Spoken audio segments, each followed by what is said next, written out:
এক খালারে রেখে আরেক খালার দিকে যাওয়ার কোনো সুযোগ নেই। এক আপাকে রেখে আরেক আপার দিকে যাওয়ার কোনো সুযোগ নেই। এক ভাইরে রেখে আরেক ভাইয়ের দিকে যাওয়ার কোনো সুযোগ নেই। বলেন সুযোগ নেই।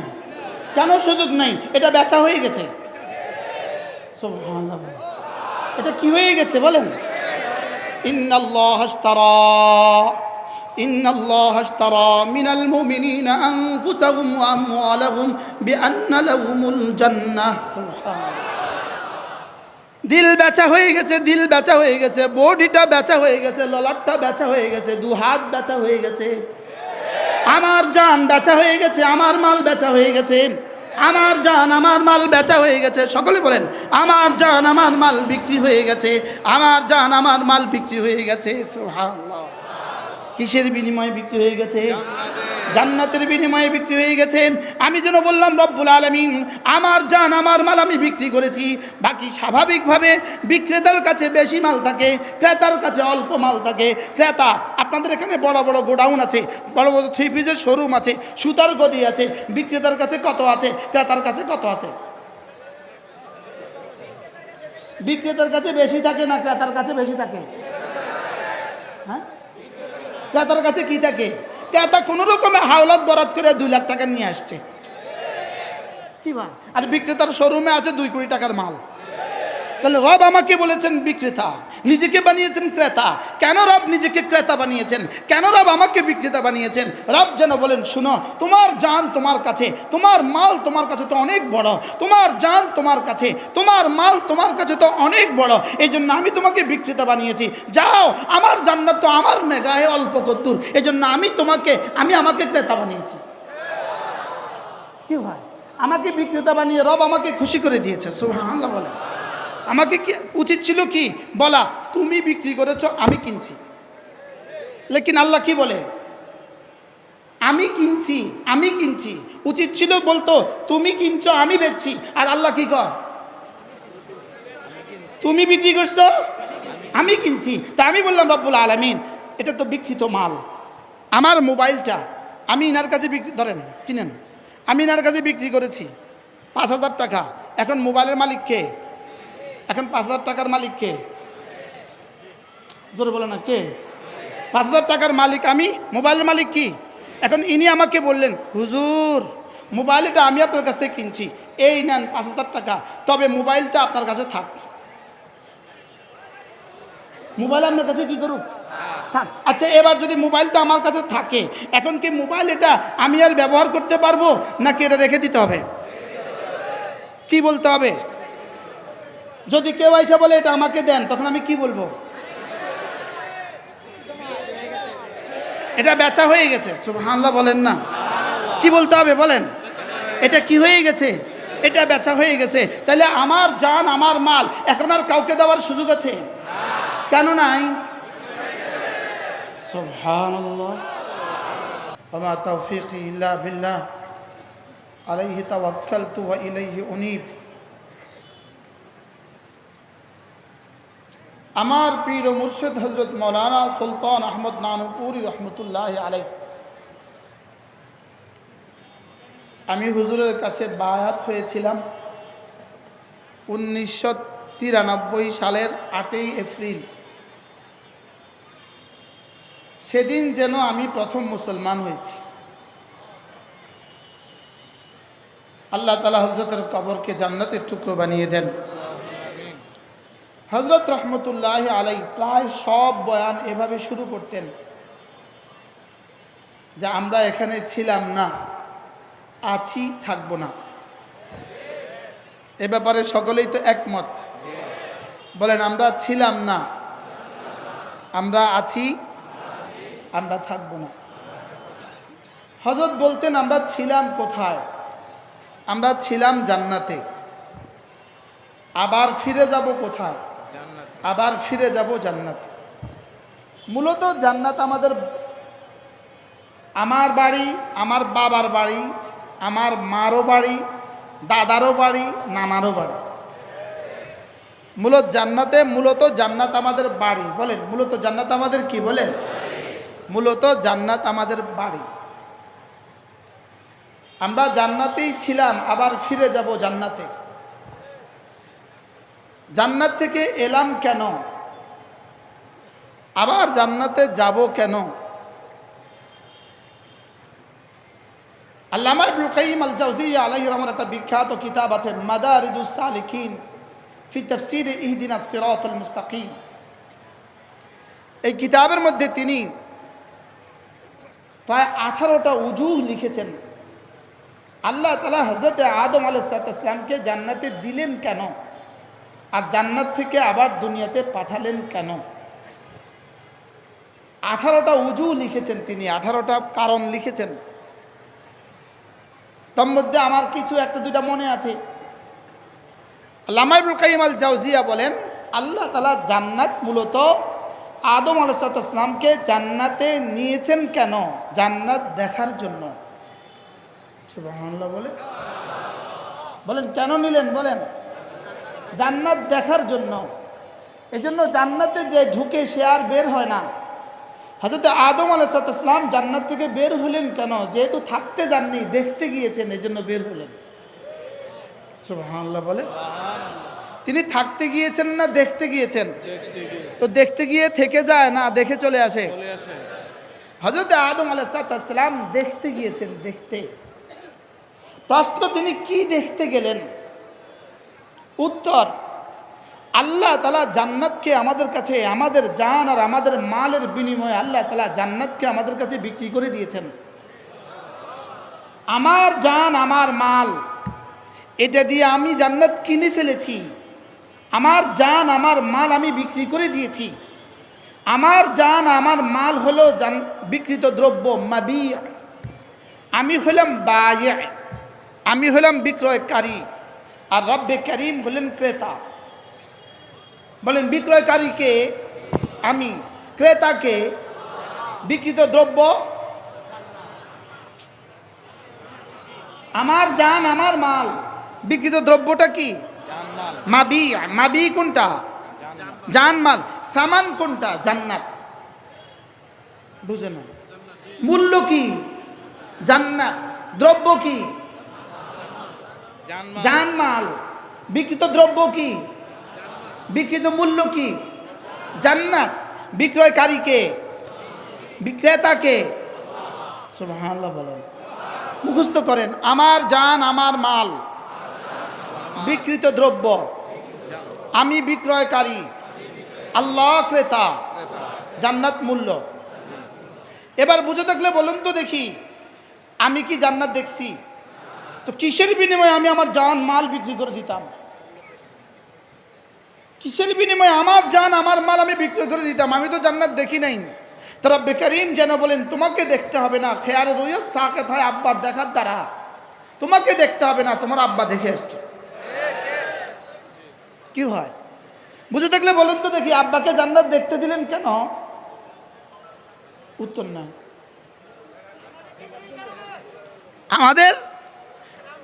আমাদের জানমাল বিক্রি করেছি জান্নাতের বিনিময়ে। আমি তো জান্নাত দেখি নাই। ছেলে যদি ইটালি থাকে, ছেলে বাবাকে কি বলে? বাবা, আমার জন্য একটা জমিন দেখবেন। তো বাবা জমিন দেখাশোনা করে এবার কি বলে? ছেলে, জমিন দেখছি, তুমি টাকা পাঠাও। তো ছেলে কি বলে? আব্বা জমিনটা ভালোভাবে দেখে নেবেন।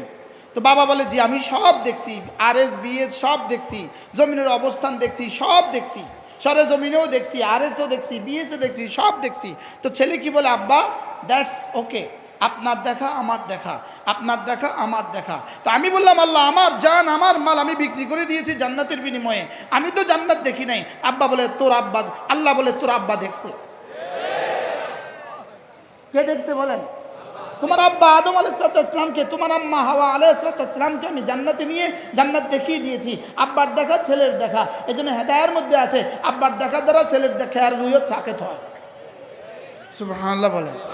তাহলে আমাদের জান আর আমাদের মাল বিক্রি করতে আর কোনো কি নাই বলেন? অসুবিধা নাই। কেন? কে দেখছে? আব্বা দেখছে। এবার আমি আব্বাকে জিজ্ঞেস করলাম, আব্বা, ছেলে ইটালির ছেলে আব্বাকে জিজ্ঞেস করলো, আব্বা আপনি জমিনটা কত বছর আগে দেখছেন? আব্বা বলে, 20 বছর আগে দেখছেন। তো ছেলে কি বলে, আব্বা এতদিন আগে দেখছেন, এটা কি খাসে নিয়ে গেল কি না সরকার? নিয়ে গেল কিনা, এটা কি নদী হয়ে গেল কিনা জানা তো নাই। আব্বা নদী নতুন করে আবার দেখতেন। আমিও যেন বললাম আল্লাহ, আব্বা তো দেখছে আদম আলাইহিস সালাম জান্নাত দেখছে, 1000 বছর আগে দেখছে, এটা তো অনেক দিন হয়ে গেছে। এই জন্য এখন যদি খেয়ার রুয়ত অনেক দিন আগে হয়, খেয়ার রুয়ত সাকেত হয় না, আবার ফিরে আসে। তা আল্লাহ তাআলা বলেন, যাও তোমার পক্ষ থেকে তোমার নবীকে মেরাজের রাত্রে ডেকে নিয়ে এসে লিনুরিয়াহু মিন আয়াতিনা, আবার জান্নাত দেখিয়ে দিয়ে তোমার খেয়ার রুয়ত কেন বয়ান করছে? কি হয় তাহলে? এবার কাকে দেখিয়েছে? নবীজিকে কি করিয়েছেন? দেখিয়ে দিয়েছেন। আর কোনো খেয়াল আছে? আর কোনো খেয়াল নাই। তাহলে আমার জান আমার মাল আমি বিক্রি করেছি কার কাছে? জোরে বলেন কার কাছে? তাইলে বোঝা গেছে এই জান আর এই মাল এটা এখন আর আমার না। এখন কি না বলেন? এটা এখন কার? এটা হয়ে গেছে আল্লাহ। এই জন্য এই জান আর কাউকে দেয়া যাবে না, এই মাল আর কাউকে দেয়া যাবে না, এই হৃদয় আর কাউকে দেয়া যাবে না, এই শরীর আর কাউকে দেয়া যাবে না। শিরিক জুলমে আজিম। কেন শিরিক শুধুই জুলমে আজিম? এই জন্য তোমার দিল তো তুমি আমার কাছে বিক্রি করে দিয়েছ, এটা আর কাউকে দেয়া যাবে না। আর শিরিক মানে হলো দিলটা আরেকজনকে দিয়ে দেয়া। শিরিক মানে কি বলেন? দিলটা কি করা? আরেকজনকে দিয়ে দেওয়া। এজন্য শিরিক মানে জুলমে আজিম। কেন শিরিক জুলমে আজিম? এই জন্য হারাম প্রেম জুলমে আজিম। হারাম প্রেম শিরিকের অংশ। বলেন হারাম প্রেম কি? বলেন হারাম প্রেম কি? শিরিকের কি অংশ? পৃথিবীতে শিরিকের মূল উৎস কি? শিরিকের মূল কারণ কি? শিরিকের মূল কারণ হলো গায়রুল্লাহর মহাব্বত। বলেন শিরিকের মূল কারণ কি? বলেন। এই জন্য শাহ ওয়ালিউল্লাহ মুহাদ্দিস দেহলভী রহমতুল্লাহ আলাই তার বিখ্যাত কিতাব হুজ্জাতুল্লাহিল বালিগার মধ্যে লিখছেন, পৃথিবীতে যত শিরিক আছে সমস্ত শিরিকের মূল কারণ হলো গায়রুল্লাহর মহাব্বত। শিরিকের মূল কারণ গায়রুল্লাহর মহাব্বত।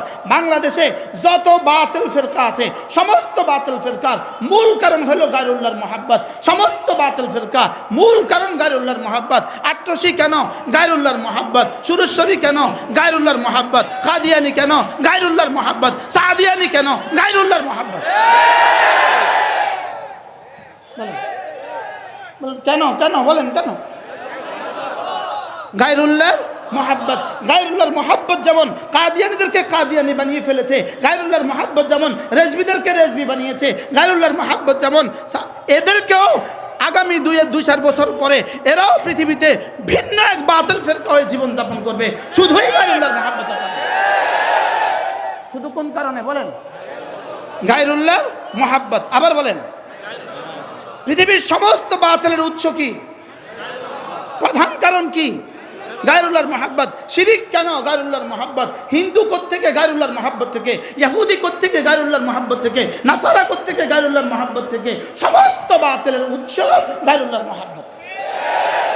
সমস্ত বাতিলের মূল কারণ কি? বলেন গায়রুল্লাহর মহাব্বত। এই জন্যই গায়রুল্লাহর মহাব্বত মানুষকে ধীরে ধীরে শিরিকের দিকে নিয়ে যায়।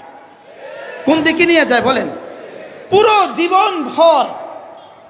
জীবন ভর 24 ঘন্টার নিজামে তবলিগে গিয়েছিলাম, 3 দিনের নিজামে গিয়েছিলাম, 40 দিন গেছি, 3 চিল্লায় গেছি, দেশে গেছি, বিদেশে গেছি, এক আওয়াজ তুলছিলাম, 2 চোখে যা দেখি সব কিছু মাখলুক। মাখলুক কোনো কিছুই করিতে পারে না আল্লাহ ছাড়া। আল্লাহ সব পারেন মাখলুক ছাড়া। মাখলুক কোনো কিছু করিতে পারে না আল্লাহ ছাড়া। আল্লাহ সব পারেন মাখলুক ছাড়া। এখন এই আল্লাহর মাখলুক আর খালেকের মধ্যে সাদ সাহেব ঢুকলো কেন?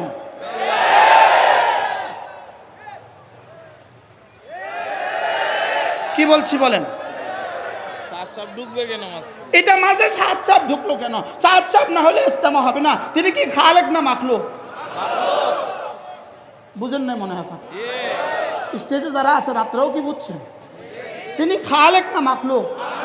এই জন্য আমরা না এনামুল হাসান রহমতুল্লাহর তাবলীগ করি, আমরা না ইব্রাহিম দাওলা সাহেবের তাবলীগ করি, আমরা না জুবাইর সাহেবের তাবলীগ করি, আমরা না সাদ সাহেবের তাবলীগ করি, আমরা কারণ তাবলীগ করি না, আমরা বাল্লাগ মা উনজিলা ইলাইক মদিনার নবীর তাবলীগ করি।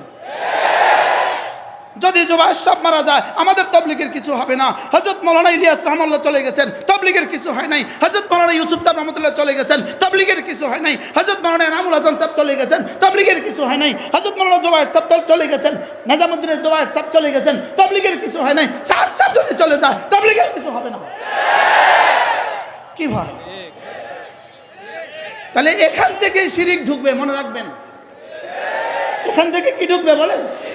এখান থেকেই শিরিক ঢুকবে। ভান্ডারীদের মধ্যে মধ্যে শিরিক যেভাবে ঢুকছে এদের মধ্যে শিরিক এভাবেই ঢুকবে, কাদিয়ানীদের মধ্যে শিরিক যেভাবে ঢুকছে এদের মধ্যে শিরিক এভাবেই ঢুকবে, মূর্তি পূজারীদের মধ্যে শিরিক যেভাবে ঢুকছে এদের মধ্যে শিরিক এভাবেই ঢুকবে।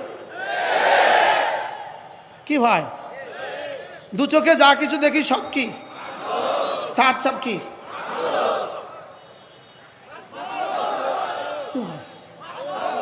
মাখলুক না খালেক, মাহবুদ না আব্দ, তো তিনি ঢুকবেন কেন? যদি প্রশ্ন করে বলতে বারবার বারবার এক আওয়াজ, আমাদের ইস্তেমা আবার আগে হবে, আমাদের ইস্তেমা আগে হবে। আমি আপনাদেরকে জিজ্ঞেস করছি, মসজিদে জোহর নামাজের জামাত কটা হয়? 1:30। কয়টা? আচ্ছা, যদি 2:15 বাজে কেউ একজন মসজিদে আসে, 2 জন, এখন এরা যদি বলে ইমাম সাহেব মসজিদে আগে জামাত করলেন কেন? জোরে বলেন না। আচ্ছা, মসজিদের ইমাম সাহেব আগে জামাত করছেন না যত সময় জামাত করছেন? এবার যারা পরে আসছে তারা কি করবে বলেন না? তারা পরে বারিন্দা জামাত করবে, বলেন? তারা পরে বারিন্দা কি করবে? আর বারিন্দা বন্ধ থাকলে কোথায় জামাত করবে? বারিন্দার বাইরে উঠোনে জামাত করবে, উঠোনে জায়গা না পেলে রাস্তায় জামাত করবে। কেন? জোরে বলেন, আবার বলেন। এখন কাদিয়ানীরা পরে ইস্তেমা করবে কেন? এরা পরে আসছে এই জন্য পরে ইস্তেমা করবে। এখন প্রশ্ন, আপনারা আগে করবেন কেন? না, আমরা আগে করি না, আমাদেরটা ছিলই আগে 1:30 জামাত হয়। আমাদেরটা কখন জামাত হয় বলেন? 1:30 জামাত। আমাদের জামাত কয়টা? আমরা আগে করছি না সময় মতো করছি? ইস্তেমা ছিলই একটা, ইস্তেমা ছিলই একটা। ওটা যথাসময়ে যেদিন তারিখ হয়, যেদিন সরকার নির্ধারণ করে দেয়, যেদিন আমাদের সব সুযোগ সুবিধা হয়, সেদিন আমাদের ইস্তেমা হবে। যদি কেউ পরে আইসা পরে করতে চায়, করুক গিয়ে, আমাদের অসুবিধা কি?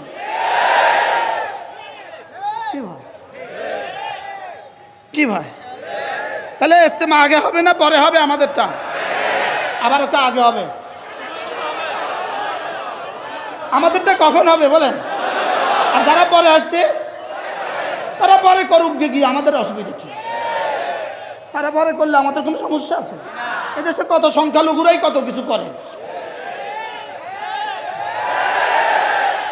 এদেশের কত সংখ্যালঘুরাই তো কি করে বলেন না? কত কিছু করে, তো আমাদের অসুবিধা কি? কি ভাই, আমাদের অসুবিধা হবে তখন যদি আমাদের জায়গাতে তারা করতে চায়। তো 2 জন এসে যদি বলে ইমাম সাহেব আপনি যান, আমি নামাজ পড়াবো, আপনি কি বলবেন? কি বাহরহাল, শিরিকের উৎস কি? শিরিকের উৎসই হইল গায়রুল্লাহর মুহাব্বত। কুফরের উৎস কি? কুফরের উৎসই হইল গায়রুল্লাহর মুহাব্বত। সমস্ত বাতিলের উৎস গায়রুল্লাহর মুহাব্বত। বলেন, সমস্ত বাতিলের উৎস কি বলেন? আল্লাহ। বুঝে গেছে তো? তাহলে আমাদের দিল আমরা কার কাছে বিক্রি করে ফেলেছি? তো মধ্যখানে সাত সাপ ঢুকলো কেন? না না, সাত সাপ ঢুকে নাই, সাত সাপকে ঢুকানো হয়েছে। সাত সাপ ঢুকে নাই, তো সাত সাপকে ঢুকানো হয়েছে। আল্লাহ আমাদেরকে হেফাজত করেন। বন্ধুরা, তোমরা বুঝো না, এই জন্য ছুটছো ওদিকে। দোস্ত, দিল দিল ঠিক করো, দিল ঠিক করো, দিল ঠিক করো। দিল একজনের পেছনে ছুটতে দিও না, দিল একজনের পেছনে ছুটাও। রব্বে কারিমের দিকে দিল ছুটাও, আর সাজিবে মালিকের দিকে দিল ছুটাও। কি হয়, খালেক থেকে হওয়া আর মাখলুক থেকে না হওয়ার ইয়াকিন কলিজায় ঢুকাও। এটা ঢুকাও ঢুকাও ঢুকাও, না হয় কোন ফাঁকে যে শিরিক হয়ে যাবে, আর কুফরি হয়ে যাবে। সাত সাপ যদি জাহান্নামে যায়, আমিও জাহান্নামে যাব। এর অর্থ কি? জাহান্নাম তোমার শ্বশুর বাড়ি? জাহান্নাম কারো শ্বশুর বাড়ি না। তিনি জাহান্নামে গেলে আমিও জাহান্নামে যাব। নাউজুবিল্লাহ বলে না? তাহলে বলেন, আমার জান আমার মাল আমরা বিক্রি করে ফেলেছি কার কাছে? এই জন্য কোনো নায়িকাকে দিল দেওয়ার সুযোগ নাই, কোনো নর্তকীকে দিল দেওয়ার সুযোগ নাই, হারাম নারীকে দিল দেওয়ার সুযোগ নাই, কোনো নেতাকে দিল দেওয়ার সুযোগ নাই, কোনো নেত্রীকে দিল দেওয়ার সুযোগ নাই। কি হয়, কি বলছি বলেন? দিল কাউকে দেওয়ার কি নাই? কাকে কাকে দেওয়ার সুযোগ নাই? দিল কাউকে দেওয়ার কি নাই বলেন? এই জন্য যদি কেউ দিল নিতে চায়, কি বলে দিবা? দিলে একজন আছে, এখানে অন্য কারো জায়গা নাই। কি আছে বলেন? দিলে একজন আছে, অন্য কাউকে জায়গা দেওয়ার কি নাই? অন্য কাউকে জায়গা দেওয়ার কি নাই, সুযোগ নাই। এই জন্য এক ম্যাডামরে রেখে আরেক ম্যাডামের দিকে ছুটার কোনো সুযোগ নাই।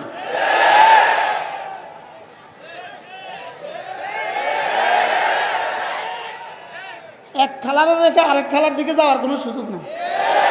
এক আপাকে রেখে আরেক আপার দিকে যাওয়ার কোনো সুযোগ নেই। এক ভাইরে রেখে আরেক ভাইয়ের দিকে যাওয়ার কোনো সুযোগ নেই। বলেন সুযোগ নেই। কেন সুযোগ নেই? এটা বেচা হয়ে গেছে।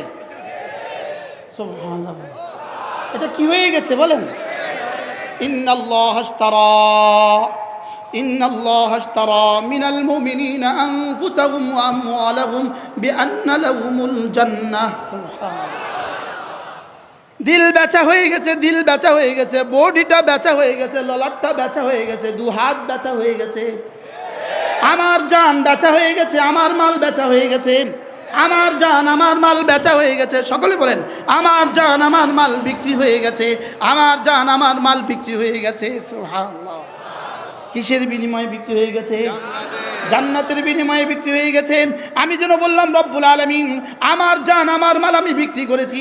বাকি স্বাভাবিকভাবে বিক্রেতার কাছে বেশি মাল থাকে, ক্রেতার কাছে অল্প মাল থাকে। ক্রেতা, আপনাদের এখানে বড় বড় গোডাউন আছে, বড় বড় থ্রি পিসের শোরুম আছে, সুতার গদি আছে, বিক্রেতার কাছে কত আছে, ক্রেতার কাছে কত আছে? বিক্রেতার কাছে বেশি থাকে না ক্রেতার কাছে বেশি থাকে? হ্যাঁ, ক্রেতার কাছে কি থাকে? ক্রেতা কোন রকমে হাওলাত বরাত করে 2 লাখ টাকা নিয়ে আসছে, কি ভাই? আর বিক্রেতার শোরুমে আছে 2 কোটি টাকার মাল। তাহলে রব আমাকে বলেছেন বিক্রেতা, নিজেকে বানিয়েছেন ক্রেতা। কেন রব নিজেকে ক্রেতা বানিয়েছেন? কেন রব আমাকে বিক্রেতা বানিয়েছেন? রব যেন বলেন শুনো, তোমার জান তোমার কাছে, তোমার মাল তোমার কাছে তো অনেক বড়, তোমার জান তোমার কাছে, তোমার মাল তোমার কাছে তো অনেক বড়, এই জন্য আমি তোমাকে বিক্রেতা বানিয়েছি। যাও, আমার জান্নাত তো আমার নেগাহে অল্প কদ্দুর, এই জন্য আমি আমাকে ক্রেতা বানিয়েছি। কি ভাই, আমাকে বিক্রেতা বানিয়ে রব আমাকে খুশি করে দিয়েছে। সুবহানাল্লাহ বলে। আমাকে কি উচিত ছিল কি বলা, তুমি বিক্রি করেছো আমি কিনছি। লেকিন আল্লাহ কি বলে, আমি কিনছি, আমি কিনছি। উচিত ছিল বলতো তুমি কিনছো আমি বেচছি। আর আল্লাহ কি কয়, তুমি বিক্রি করছো আমি কিনছি। তা আমি বললাম রব্বুল আলামিন এটা তো বিক্রিত মাল। আমার মোবাইলটা আমি ইনার কাছে বিক্রি, ধরেন কিনেন, আমি ইনার কাছে বিক্রি করেছি 5,000 টাকা। এখন মোবাইলের মালিক কে? এখন 5,000 টাকার মালিক কে? জোরে বলো না, কে?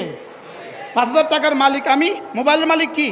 এখন ইনি আমাকে বললেন হুজুর মোবাইলটা আমি আপনার কাছ থেকে কিনছি, এই নেন 5,000 টাকা, তবে মোবাইলটা আপনার কাছে থাক। মোবাইল আপনার কাছে কি করুক? থাক। আচ্ছা, এবার যদি মোবাইলটা আমার কাছে থাকে, এখন কি মোবাইল এটা আমি আর ব্যবহার করতে পারবো নাকি এটা রেখে দিতে হবে? কি বলতে হবে? যদি কেউ আইসা বলে এটা আমাকে দেন, তখন আমি কি বলবো? এটা বেচা হয়ে গেছে। সুবহানাল্লাহ বলেন না, কি বলতে হবে বলেন? এটা কি হয়ে গেছে? এটা বেচা হয়ে গেছে। তাহলে আমার জান আমার মাল এখন আর কাউকে দেওয়ার সুযোগ আছে? কেন নাই? সুবহানাল্লাহ।